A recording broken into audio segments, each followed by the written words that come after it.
Hey guys, it's Kim DEON here, and this is my weekly Word on Wellness, where I give you realistic, holistic advice so that you can get the most out of your life one bite at a time. Okay, so we just wrapped up our Canadian Thanksgiving, and we're all heading into another time of year where lots of food, not so good food, is involved, and that is Halloween. So it really is a time of year where a lot of us are overindulging, you know, and we're singing that song, I ate so much I nearly split my pants. Music comes on, people start to dance, but then you ate so much you nearly split your pants. I am going to talk to you today about one really simple and effective strategy that we can all implement starting today that will make a drastic improvement to our overall health. And it's so easy, you might not even believe it. Are you ready for it? It is just taking more time to eat.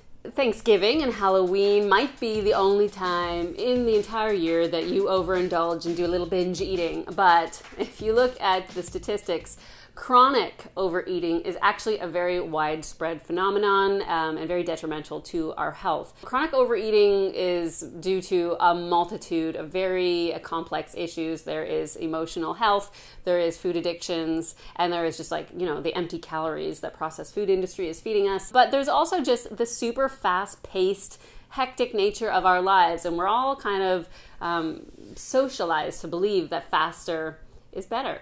And it's really not when it comes to eating. It takes the brain 20 minutes about to realize that you're even full. So when you eat too fast, you inevitably eat too much. This compromises digestion, and it also makes you feel crappy. You feel heavy and bloated, full, you know, you've got to undo your pants, you know, all that nasty stuff. Plus, on top of it, you're not really enjoying the wonderful, delicious food that you're putting into your mouth in the first place. And what a waste. So, lucky day, here are my top 7 tips to slow your eating, starting at number 7. So number 7 is to set your pace with a slower eater at the table. So if you notice that you're halfway through your meal while somebody else is really just taking their first or second bite, it might be time for you to slow down. And that's really an effective strategy because a lot of people who eat too fast don't even realize that they are eating too fast. So you just look at somebody else at the table who eats slowly and keep pace with them. Number 6 is go out and get yourself some chopsticks and start eating with them. I mean, as opposed to eating anything with your hands, which you can really just shovel into your face, or even eating with a fork or a spoon, which you're used to, big bites. Chopsticks might be a little bit harder for you to shovel all that food into your face. Number 5 is just give yourself about 10 minutes before you rush on up there and get seconds, because like I said, it takes the brain about 20 minutes to even realize it's full. So when you're rushing back up there for seconds, really you are simply self-sabotaging. Number 4 is to actually put your fork down in between bites. Yes, this may seem super annoying to you at first, but these are the kinds of things that you have to do to create a new habit. And once you get used to eating more slowly, you don't have to put your fork down so much. Number 3, and this is a good one, is just to avoid distractions while you're eating. Even watching the TV is a distraction, unfortunately. I'm not saying never do it, but keep this in mind. We need to be mindful when we're eating. Studies have shown time and time again that when we are distracted, we do in fact overeat. And when we chronically overeat, we gain weight. So try to avoid distractions and be mindful of those delicious morsels.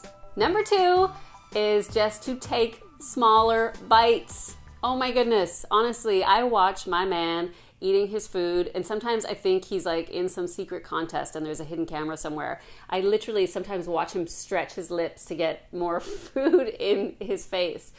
I'm sorry, Scott, but I will make you watch this video. So I think a lot of people do that, especially a lot of men. It's just like eat fast so that you have to get the biggest mouthful possible so that you can just get through your meal faster. I don't get it. But anyway, definitely take smaller bites. This will slow you down. And number 1 is simply to chew thoroughly. You know, this is something I never tire of talking about, and that's just to chew properly. If you are not used to chewing enough, I think counting your chews is a really good way to start. And if you have to make a minimum number of chews before you swallow, I know it sounds so daunting, but really, these are ways that we change habits. And when it comes down to it, your digestion, your health, your weight, all that stuff is so important. I think it's worth counting your chews, don't you? I have left those 7 tips in the show notes below, so I highly encourage you to try them out. And I would love to hear from you. I know it sounds so ridiculous, but how many times do you chew? Do you know?